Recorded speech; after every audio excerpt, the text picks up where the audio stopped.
Blake Shelton's cheese dip recipe is almost too easy. We won't argue with Blake Shelton. Cheese dip is pretty much a perfect food, whether dipping chips, dunking vegetables, or topping tater tots as he does at his Old Red restaurants. It's bound to be delicious. Any occasion is the right time for cheesy goodness. So it's no surprise that queso was a hot topic of conversation for Shelton during an interview with Country Living magazine.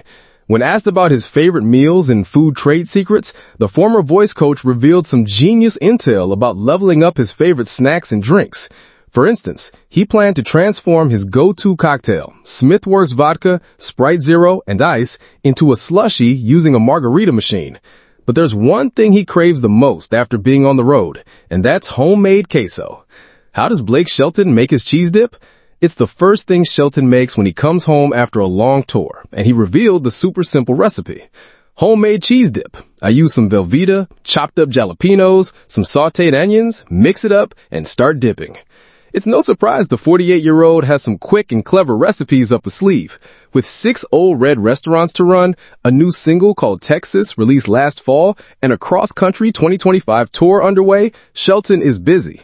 The country crooner has been all over our TVs for more than a decade as a coach on The Voice for 23 seasons and host of USA Network's popular game show Barmageddon, which is filmed at the Nashville location of his Old Red restaurant chain.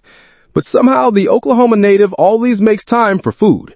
In fact, many of Old Red's comfort food dishes are inspired by him, including the famous beer-marinated champagne of fried chicken. In this case, the champagne is actually Miller High Life, the champagne of beers, and the dredge gets a kick from Blake's signature "Ah Shit" spice blend. His loaded redneck nachos is one of his restaurant's most popular starters and features gooey queso, proof that his cheese dip is a crowd pleaser. After all, he shares a sprawling ranch with his wife Gwen Stefani and her 3 children, Kingston, Zuma, and Apollo. He told the outlet in 2019, "When I'm not on tour or in Los Angeles working on The Voice, I can be found at home on my farm in Oklahoma. I was born there, and I'll die there. I like the wide-open country life." Amid the tractors and farm equipment, the herds of cattle and the rows of vegetables, we can just imagine Shelton and his crew taking a break with homemade queso, dipping their hearts away. And speaking of treats that feel like a warm hug, be sure to check out Shelton hosting Opry 100, a live celebration where he was joined by country music's biggest stars to pay tribute to Nashville's Grand Ole Opry's iconic history. The special can be streamed now on Peacock.